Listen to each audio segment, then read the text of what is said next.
This is The Illusionist, in which I, Helen Zaltzman, throw shots of language down the ice luge I lovingly hand-carved.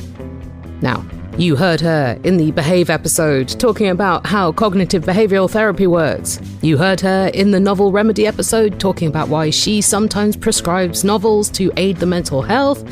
And in this episode, Jane Gregory is back to talk about a condition that statistically 20% of you have. So I hope this is a useful episode for you. On with the show.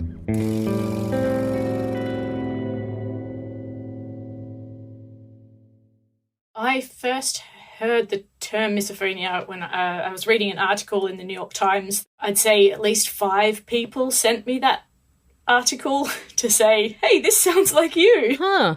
Read the word misophonia, read the description, and just thought, oh, right, okay, yep, that's me. That's exactly what I've experienced my entire life. How did it feel to have a word for what you've been experiencing? For me, it was a relief to have a word for what I'd been experiencing. It was nice to have an alternative theory for what I was experiencing, because I thought for a long time that I was really uptight or maybe a bit controlling over other people, and that was a problem with my character as opposed to it actually being a problem with the way that my brain processes sounds. So it was nice to have an alternative explanation for that. Do I say doctor or just Jane? I don't know. Yeah, if you want. You could do both. I'm going to go with Jane. I'm Jane Gregory. I'm a clinical psychologist researching misophonia, and I'm the author of the book Sounds Like Misophonia: How to Stop Small Noises from Causing Extreme Reactions. Tell us where the term misophonia came from. There's a husband and wife research team, Pavel Jastrobov and Margaret M. Jastrobov, who work mostly in the field of tinnitus. And in 2001, 2002, they had seen a whole lot of people coming through their research in their clinic who had this very specific reaction to specific sounds, most commonly eating sounds, but also some other repetitive sounds. And so they were looking for a word to describe this phenomenon. And apparently they got the help of a linguist. Actually, classicist Guy Lee. To come up with some root parts of words to come up with the term misophonia. Miso coming from hatred and phonia, sounds. The literal translation is hatred of sounds, but they have since said that they never intended it for it to be interpreted literally. They just wanted a term that was catchy, easy to remember, and that sort of generally captured the idea of it, but that it's not really a hatred of sounds, and it's more an intense reaction to specific sounds, and certainly not all sounds. And one of them actually said that part of the reason he chose that over the other options was that he really likes miso soup, and so adorably that's the word that he ended up choosing. Way to ruin miso soup for yourself. Well, if anyone's slurping their miso soup, then you get misophonia in reaction to miso soup. And what was it known as before that? There's an audiologist who was working with people with misophonia, Marsha Johnson, back in the 90s, and she referred to it as selective sound sensitivity syndrome, or 4S. Oh, that's a sibilant's nightmare. Yeah, yes. If you react to the letter S, then hearing that said out loud is not going to be pleasant. It's a mouthful anyway, and if you just call it 4S, it doesn't mean much on its own. So misophonia was the term that took off, even though selective sound sensitivity syndrome, while it's a mouthful, is probably more accurate in its description. A lot of people don't like a lot of noises. Personally, I can't stand cutlery on matte glazed crockery, my grandmother scraping her fingernails along the tablecloth, motorbikes, auto-tune, especially how it sounds on radio-friendly mid-tempo country rock, chewing gum, leaf blowers, the way my husband clears his throat, people clipping their nails on the bus, why? The music of Maroon 5. But disliking these noises, even physically recoiling from them, that is not the same as misophonia. Misophonia is an extreme reaction to certain sounds, and not an aversion to all sounds, but an extreme reaction to specific sounds. And the most common sounds are eating and heavy breathing and kind of repetitive sniffing and coughing and things like that, which are also sounds that most people don't like the sound of. But people with misophonia will get a much more intense reaction. So it might be more like a fight or flight kind of response, a feeling of anger or panic as opposed to feeling annoyed or irritated or disgusted by the sound. And there's a bit more to it in terms of what goes on around the sounds as well. So it might be feeling trapped or helpless when they can't get away from these sounds. It might be listening out for sounds even when there aren't any, or continuing to listen to see if the sound is still going even if it's stopped, and doing things to organize your life around sounds or to cope with sounds when they happen. So most people who don't like a sound will just deal with it. For people with misophonia, they have to do things to not be able to hear it or to be able to cope with their reactions to it. Rather than just grimacing. Exactly. I mean, there's also some grimacing, but probably also some glaring and glaring, moving, and some people end relationships over it. Some people move house because of it. Some people can't work because of it. So there are people who have it to such an extent that it completely disrupts their lives. When you're working with patients with misophonia, or maybe people that don't know they have misophonia yet, how do they tend to respond when they find out, oh, there's a term? Every time that I talk about misophonia, somebody in the room says, oh my goodness, that's me, or that's my mum, or my sister, or that's why my dad made us go upstairs to eat crisps in the house when we were kids. They've suddenly got an explanation for something that didn't really make sense, that maybe was contradictory to the rest of their life. So a lot of people with misophonia, for example, are really kind, warm, gentle people, and then they get this extreme rage in response to sound and get really angry at the person, or even get aggressive or shouting at them, maybe even get images of like wishing they could hurt them because it's causing such an intense reaction. And all the pieces kind of fall into place once they discover that there is a reason for the way they're reacting. And then when they discover that there's no cure, are they like, oh no, delete the word from my brain, that's unfair? Well, that's tricky because, I mean, there's no cure in terms of there are aspects of it that are just the way our brain processes things, and there's sort of natural variation in the way our brain processes things. But in terms of the really extreme reactions, there are things that we can do to help bring down the intensity of those reactions. So there's some hope, but not total hope in change. There was a paper that came out last year that was what they call a consensus definition. So it was a panel of experts who came together to decide how we should currently define misophonia based on the information that we have. And from that, they agreed that misophonia should be called a disorder. And one of the reasons that they said that is because that gives validity to how severe it is for some people, the impact it has on people's lives, gives a bit of credibility to the condition so that people can get help, accommodations in school and work, and can get help from healthcare professionals. But what that also does is put a disorder label on something that people, not everyone considers themselves to have a disorder who has misophonia. I don't consider myself to have a disorder. I consider myself to have misophonia, but it doesn't affect me on a day-to-day basis. When we think of disorder in psychology terms, we think of things that cause significant distress and impairment, and that's definitely not the case for a lot of people with misophonia. And so when I was writing the book, I had people reading drafts and commenting on it, and I was getting the exact opposite feedback on this. Some people were saying we should only call it misophonia when it's at a disorder level, and anything else that isn't a disorder level problem shouldn't be referred to as misophonia.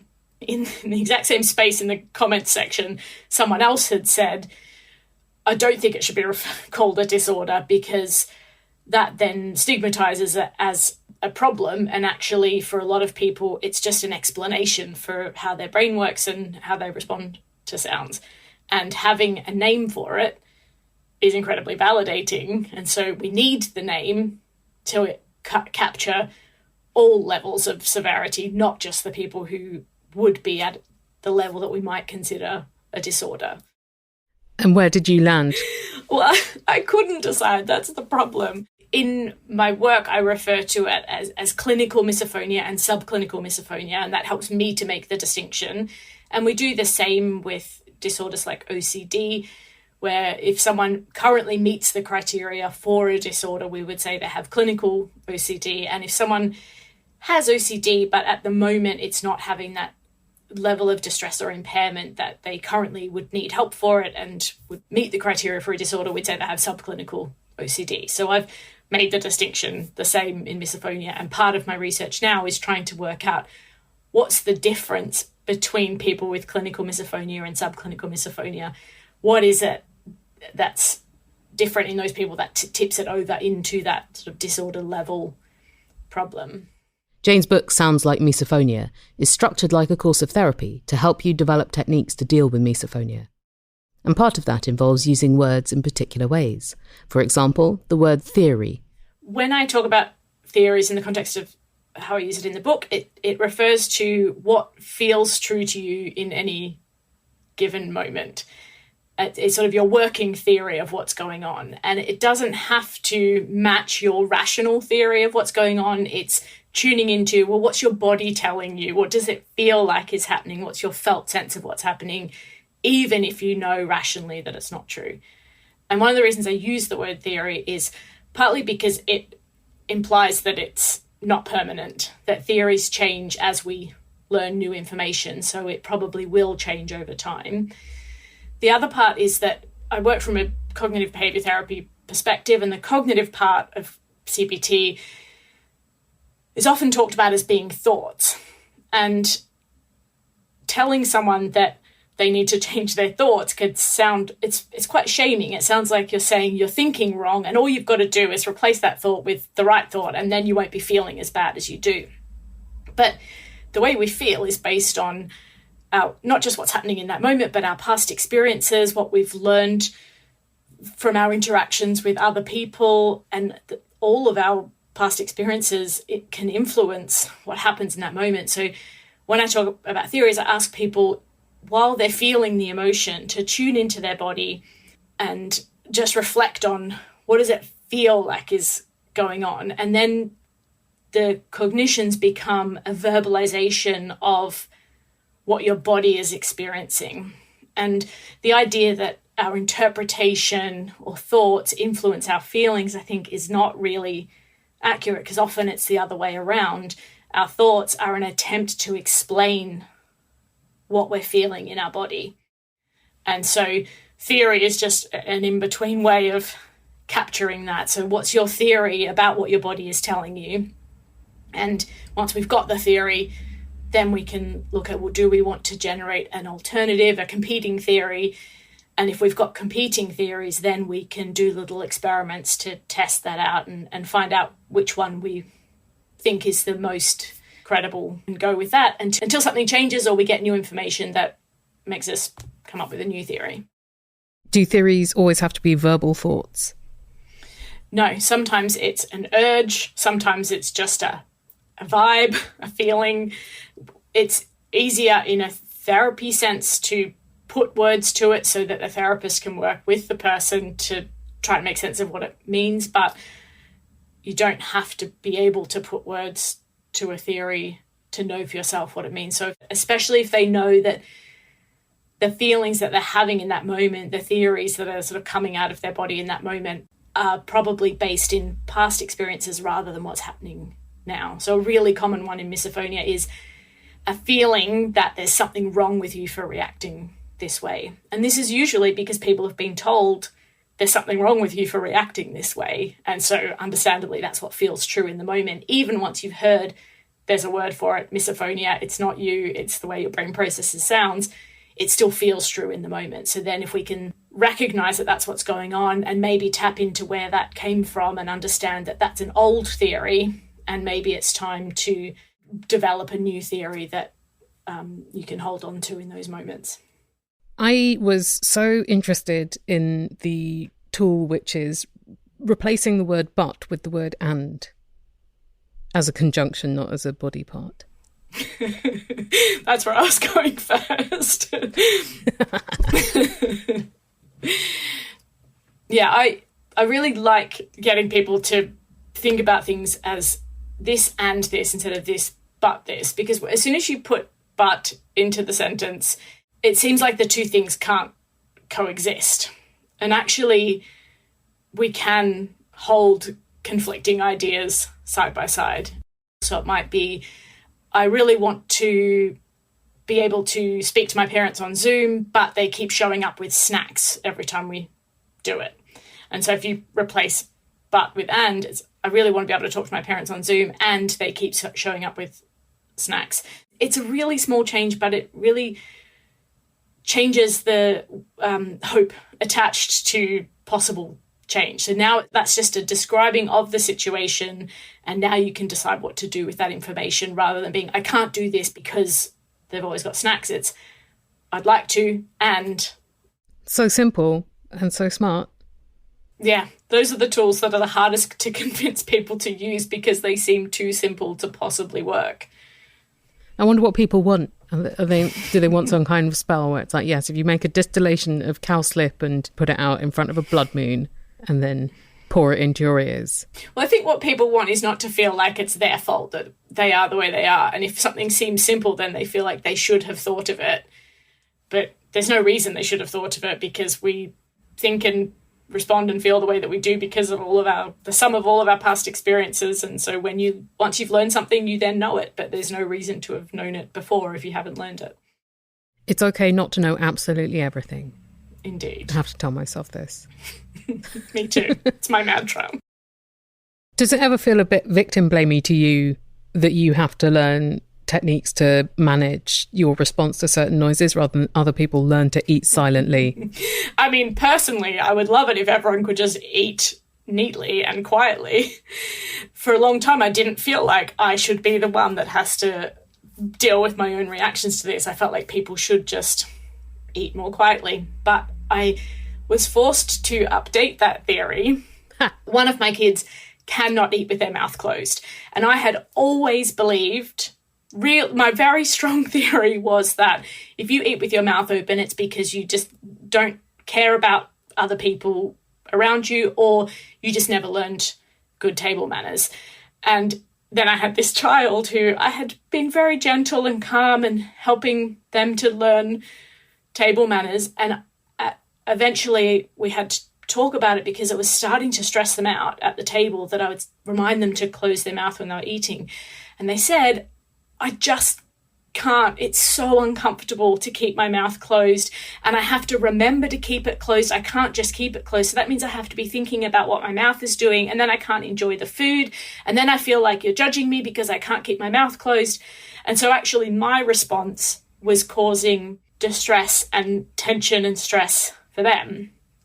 And I was forced to revise my theory, which is that actually some people's mouths just don't work that way. And they have to be allowed to eat too. And we agreed together that actually it was much more important for meals to feel calm and not so stressful for the kids than it was for them to feel calm and not so stressful for me. So that then became, I now need to work out how I can manage my reaction to those sounds. And it's not their responsibility to fix that for me. But also my husband has a lot of trouble keeping his mouth closed. And so I think it might be more of a genetic thing. And actually it's just tricky for some people. That sounds like a very mature conversation to have with a young child, though. I didn't verbalize all the things that I was thinking about at the time, but I did. What I wanted to find out is why it was stressing them out that I was asking them to do this, because I had convinced myself that I was doing a really helpful thing in teaching them, both my kids, good manners, and that would help them in future situations. And so it felt like I was doing it for them, even though really what I needed was the table to be quieter. And so when I had the conversation with them, I wasn't including my own responses to that. I was just trying to understand what was going on for them and why it was stressful, and it came from that. So there were lots of terms that piqued my curiosity reading the book. Could you explain what me-search is? Me-search is when a researcher is researching a particular topic that they have a vested interest in, either because they personally experience the phenomenon they're researching, or they have somebody or something close to them that means that they're personally invested in the research. And a lot of people in the research world judge this and think that if you're researching a condition that you also have, then you're going to be biased and not as effective in your research. But for people who have the condition, they tend to trust that research more because they know that the person doing the research is actually coming from a personally invested, passionate place. And certainly with misophonia, most of the people who are researching misophonia either have it themselves or have a loved one with misophonia. There was almost no funding for it for a really long time. And so the only people who were doing it were people who really wanted answers, either for themselves or for somebody else, myself included, obviously. I learnt the term alexithymia thanks to you, but explain it, please.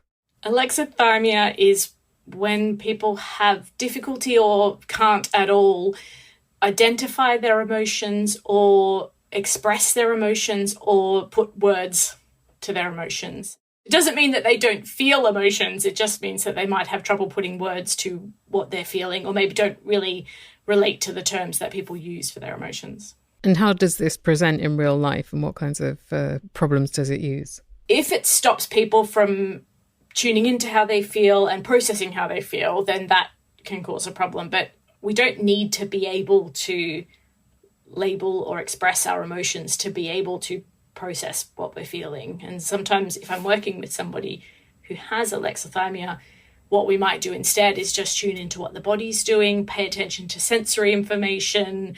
How does your heart feel? How tense do you feel? And just use that as a cue for what's meaningful rather than needing specific emotion words. So there are ways around it, and people who have alexithymia usually find really skillful ways around it so that it's not such a problem. But yeah, I think it's a problem if you then can't access any kind of emotion processing at all. There's a section in the book about labelling our emotions and experiences. What does that involve and what's it for? For people who can label their emotions, it's an incredibly useful tool for validating how you feel. So sometimes just having a word for how you feel can make it feel more okay to be feeling that way. It can bring down the intensity of the emotion. It also helps you to engage with the emotion in a neutral way. So instead of trying to escape the emotion or judging yourself for having the emotion, you're simply just stating that it is there and present, which can then help you get through that emotion. I asked members of the Illusiverse if they had any questions for you about misophonia, and boy did they. A lot of them were, why do I want to murder my partner for making eating sounds? But if it's a pet or a video of a tortoise, I don't mind at all. That is an excellent question, and we don't entirely understand why it is, but we do know that that is absolutely a real thing, that the context really does play a huge role in the reaction in misophonia. So some people, I had a friend who gets enraged at the sound of their partner eating, but one day they got that rage and looked around and it was their baby, not their partner, and the reaction instantly disappeared. Hearing stories like that, we know that it's not just the acoustics of the sound. So it's not just that a turtle or a puppy sounds different when they're eating, because somebody will have the reaction and then when they discover it's not the thing that they thought it was, even though the acoustics haven't changed, the reaction will disappear. And there was some research that was done. This is one of my favourite pieces of research that was done at Concordia University in Montreal, where they were comparing people with high misophonia and low misophonia. And the people with high misophonia had much more intense reactions once they detected the sound than people without misophonia, but only once they identified what the sound was. They didn't get the reaction until their brain recognized the sound. And they did that by sort of covering the sound with another sound, and then the masking sound was slowly taken away. And once they recognized the trigger sound, that's when they got the reaction. And there was no physiological difference before that in the people with misophonia compared to the people without misophonia. So we know that there is something about identifying the sound and what that sound means to that individual, that contributes heavily to the intensity of the reaction. And that's not to say that it's all context, but it shows us that context is very relevant. Someone pointed out, I'm noticing that most of the trigger sounds people mention are human-made sounds in some way. So I'm wondering if the kind or level of emotional reaction is connected to having a person to direct the anger at, or anger, etc. at. So that's really interesting. So whether it's that there is an entity to direct the anger at, or is it because of that context element, because that is a person who is theoretically choosing to make a sound that bothers other people. And so part of it is the interpretation of that is that as a society, we should be looking after each other.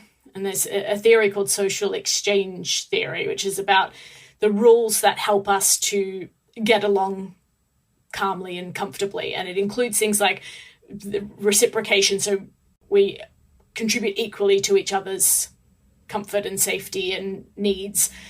And if I'm working really hard to make sure that I don't make any noises that will bother other people, then you should be reciprocating. And if someone breaks that rule, then it's not just the sound that's the problem, it's the violation of that rule that's the problem. And so that's one of the ways that I ask people to measure their reaction is, does it give you a sense of threat or a sense of violation? And that's the bit that we then want to try and change, the idea that the sound itself is a violation. And part of that could be because of that feeling of rules being broken, or the things that you're doing to look after other people aren't being reciprocated by the people around you. That also contributes to one of the theories as to why some people react more intensely to people closest to them. Because if the person closest to you is breaking those rules, you actually need the person closest to you to be following the rules, the social exchange rules. And so it's more of a violation if they break it than if some stranger on the train breaks those rules. And especially in parent-child relationships where the child really needs to know that the parent will be following those rules and meeting their needs. And if they're not, because they're making this sound that's upsetting to them, it feels like more of a violation. Although that's just one of many theories as to why people closest to us cause stronger reactions, because sometimes it's just repetition, that each time you hear the sound, it's like you're triggering off the memory of the last time you heard that sound, which is triggering off the memory of the previous time. So the reaction gets worse and worse over time, and the person you're closest to is the person you're hear the most often. So that's another theory as to why that could be. Another theory is that sometimes if there's pre-existing conflict in a relationship, sometimes that can cause a stronger reaction. So if there's a bit of conflict in the home or just tension around the home, even if it's not necessarily directly with that parent, your brain can kind of attach those sounds to an experience of conflict. And that's another one of the theories of misophonia, is that people with misophonia, their brains are more readily attach meaning to sounds. And so if you're in a stressful situation, your brain will connect the sounds from that situation to that stress and tension. Quite a lot of people asked about the correlation between misophonia and other conditions, so neurospiciness, stimulus issues, synesthesia. One person asked also about they wear hearing aids, and so certain noises they're a lot more sensitive to. Are these things linked, or is it coincidence? I don't think it's coincidence. They are definitely correlated. We keep seeing that again and again in the research. One of the ones that I've been particularly interested in is the association between autism and misophonia. And there's only been a couple of studies that have looked at the two together. And what seems to be emerging is that the common thread is general sensory sensitivity. So a general sense of sort of being over responsive to sensory information, more tuned into sensory information, and more likely to apply meaning or context to sensory information. And that is really a very common feature in both autism and ADHD, and therefore it predisposes that person to develop misophonia. Once you account for the general sensory sensitivity, there doesn't seem to be a link autistic people are more likely to have misophonia, but people with misophonia are not more likely to have autism, if that makes sense, because the core feature of autism is something that predisposes someone to having misophonia, but you can have misophonia very much in the absence of other conditions, phenomena, disorders. I found this really fascinating from one of the listeners. They say, I have both misophonic and ASMR responses, so I can have an almost angry response to mouth sounds, which seems to run in my family, or a blissful feeling from many sounds, including mouth sounds. I've also found that I can switch the two. When the sound of eating is bothering me, I can turn the disgust into the feeling of warmth and happiness by focusing on identifying with the person and thinking about how we all have this physical being and we all eat in the same way. I just have to try to love them. And it totally works. Suddenly, my misophonic anger turns into warm ASMR feelings of actual physical bliss. Has Dr. Gregory ever heard of this happening for other people? That's amazing, and well done for doing that, because there's a theory that ASMR and misophonia are closely related in that they're both an over-connection between sounds and emotional experience. It's just that one way it connects in a negative way and one way it connects in a positive way. So somebody with misophonia might also be predisposed to ASMR, it just might be for different sounds. It's not very often that I hear someone who is able to convert their misophonic response into an ASMR response. I think that's amazing. One of the things that misophonia can do is disconnect you from the person, and it sounds like what that listener's doing is manually reconnecting with that person. And I did that. That was one of the techniques that I tried for myself, which is what we call opposite action. And that's when whatever your body tells you to do when you're getting this kind of reaction, if you know that it doesn't fit with the situation, then instead of doing what you feel like doing, you do the exact opposite. So for me, with my husband, I knew he wasn't making these eating sounds deliberately to annoy me or upset me. I knew he couldn't really help it. That's just the way that he ate. And so instead of glaring at him, which was my instinct, I would practice gazing adoringly at him. And by doing that, it doesn't make me like the sound. I certainly don't get any kind of ASMR type tingle from the sound, but it took the sting out of the sound because I stopped acting as if he was trying to hurt me. And our behavior shapes what feels true to us. And that's because, as I was saying before, our experiences shape what feels true in the moment. So if we create new experiences, that can also shape what feels true in the moment. And so what then felt true to me in that moment was, this is a person that I love and am connected to, who happens to make a sound that I don't like, but that doesn't change how I feel about him. I liked this question. Are there any characters in literature that we would now consider to have misophonia? I don't know if there are any in literature, but certainly some historical figures are starting to be reevaluated as potentially having had misophonia, in the same way that some historic figures are now being understood to have been neurodivergent in other ways.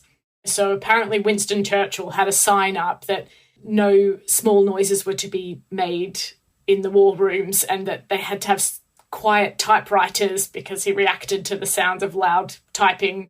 Apparently Queen Elizabeth, she insisted on round ice cubes in the room with her, not square ice cubes, because the sound of round ice cubes makes a different sound to square ice cubes.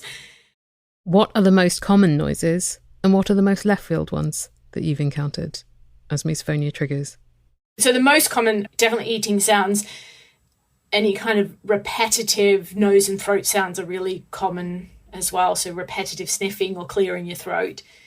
Some of the more left field ones are, so for me, pigeons is one of the ones that really sets me off, and a lot of people aren't remotely bothered by the sound of pigeons, but that sort of repetitive sound of pigeons, if I can hear that, I feel like they're doing it deliberately, like they're taunting me or something. It really hits straight to the core. I've known people who have said that the sound of pouring boiling water causes a reaction, but the sound of pouring cold water doesn't cause a reaction. And if you listen to the two, you can actually hear a difference in the two sounds. And for some reason, one causes a reaction and the other doesn't. Can you connect misophonia with words that people react strongly to, like, brace yourselves, moist. I'm just the messenger here. Someone submitted that question. I wouldn't put moist in your ears without just cause.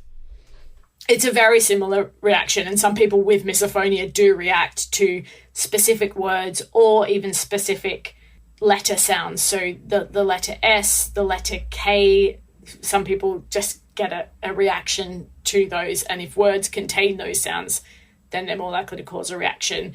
But a word like moist, it's not just the sound of the word, it's also the connotations of the word. So you get a combined feeling there that isn't just about the sound of the word, but also what it brings up for you. And that fits with the idea of people with misophonia. Their brains not only have trouble tuning out repetitive sounds, but also are more likely to put meaning on those sounds, which may be why it's harder to tune out, because your brain is telling you that this sound is harmful or dangerous in some way. So yes, it's a similar kind of thing. What's the relationship, if any, between misophonia and hyperacusis? Hyperacusis is a sensitivity specifically to loud sounds, and people with hyperacusis, once you get past a certain decibel, they hear sounds as louder than they actually are. So they often experience pain much sooner as volume goes up than people without hyperacusis. That can actually be tested with a test. LDL, I think it's loudness discomfort level, the volume at which sounds become uncomfortable to hear, and their LDL, their discomfort level, happens much sooner. But one of the overlaps between hyperacusis and misophonia is the added element, the layer of emotional response to that. So feeling overwhelmed by the sound, feeling like they have to escape the sound, feeling bad about yourself because of the way that you react to sound, or feeling or being judged for the way that you react to sound. And similar to people with misophonia, if you tell somebody that a sound is uncomfortable and they don't perceive it to be uncomfortable, then they'll understandably be confused by that and might say, well, just ignore it, it's not that bad. And actually, if you're experiencing it as bad, then I think I was talked before about the disconnection. So it also creates that kind of social disconnection because you're experiencing something different from what the other person is experiencing. A lot of people had a question along the lines of this one. My partner is leaning over me to look at something on my laptop while chewing. I love him, but hate this. What's a tactful way to request that he do one but not both things at the same time? Basically, what are tactful ways to ask the person who is triggering your misophonia to do something else? Is there a tactful way? It is really hard to do it tactfully because usually you're wanting to do it once you're already annoyed, which means it's coming from a place of anger, which means it sounds accusatory. And actually the other person's usually just doing it without even thinking because it wouldn't bother them, so it doesn't occur to them that it bothers you. And even if they know that it bothers you, it's a very habitual thing to do. So it's really hard to change habitual behavior. So what I suggest, the first step is have the conversation at a time where it's not happening. So wait until later to have the conversation, and then have a discussion about what it's like for you, what the problem with it is. So for me, the way that I describe misophonia is I tell people that I can't concentrate if I can hear these sounds.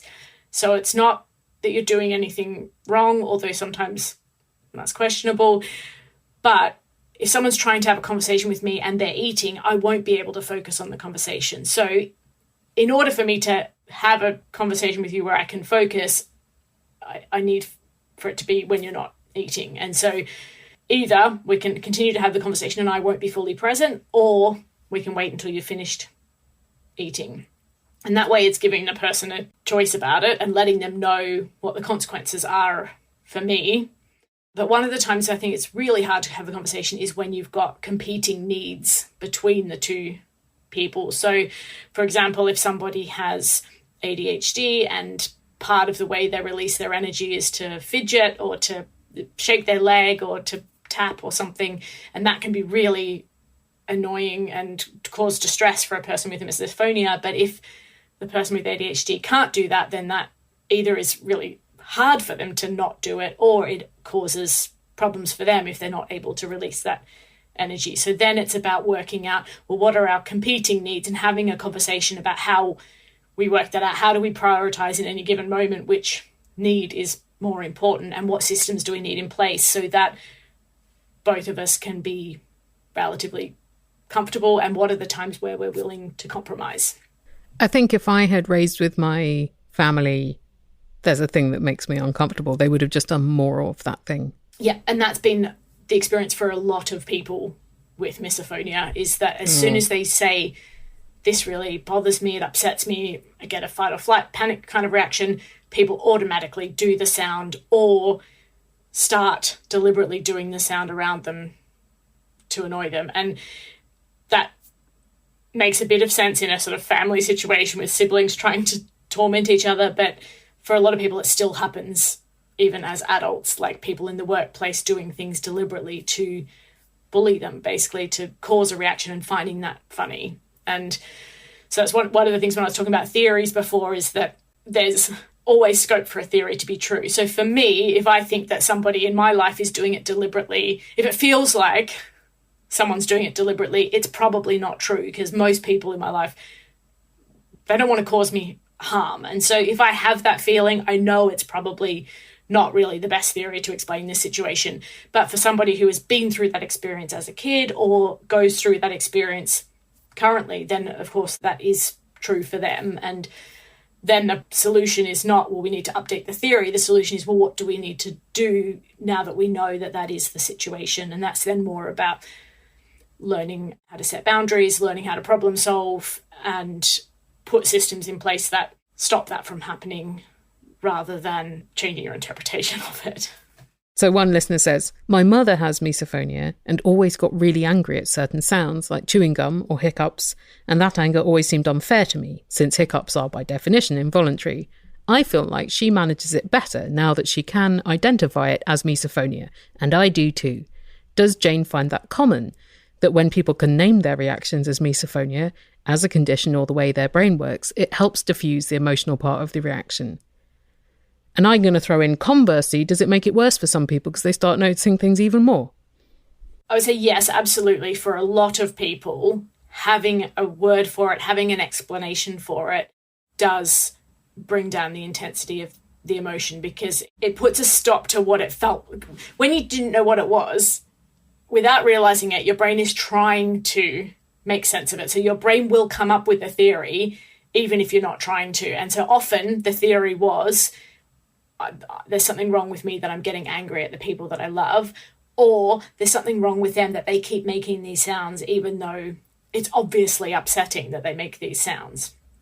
And so what misophonia does is it brings in a competing theory, which is, oh, my brain works a little bit differently from other people, and therefore I can't filter out some of these sounds, and therefore it's not about me, it's not about them, it's just, this is just what my brain's doing. And there's something comforting in that, because it's better than the theories that you had before.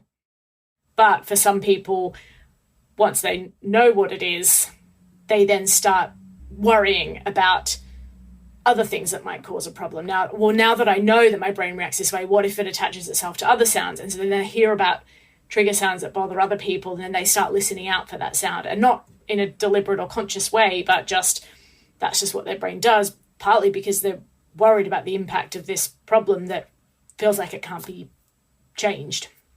But I would say it's more in the other direction, where people feel a sense of relief and comfort at having a better explanation than the one that they came up with for the way that they were acting.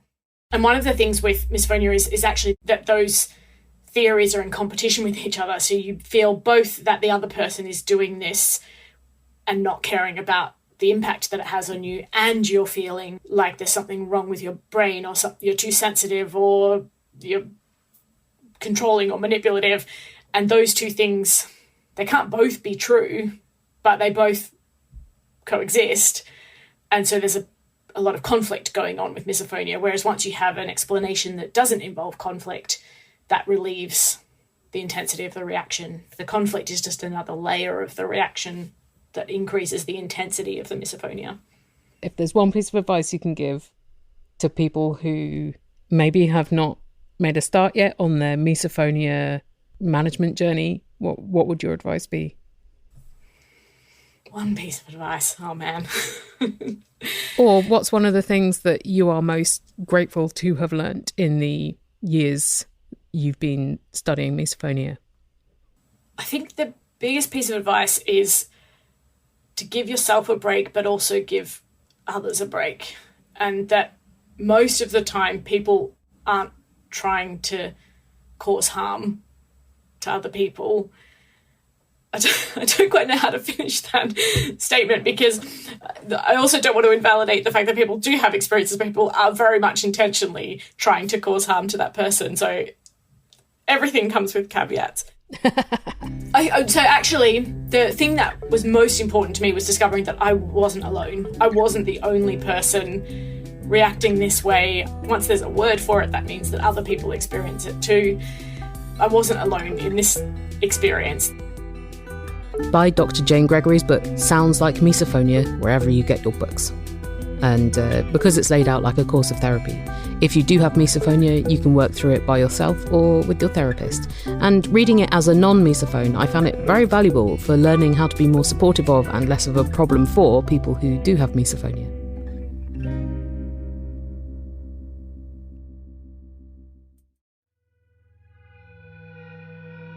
If you like this show and want to help keep it rolling, then you can do one of two things. First, recommend it to someone. It is free. Second, not free, but not much money. From as little as $2 a month, you can become a member of the Illusiverse via theillusionist.org/donate. And for that, you get regular live streams with me and my dictionaries. You get watch-alongs with your fellow Illusionauts. We've been watching Great British Bake Off. We might have But I'm a Cheerleader coming up later this month. You get insights into how this show is made. You get asked if you have questions for people like Dr. Jane Gregory. And best of all, you get the company of your fellow Illusionauts in the Illusiverse Discord community. So join us, theillusionist.org/donate. Your randomly selected word from the dictionary today is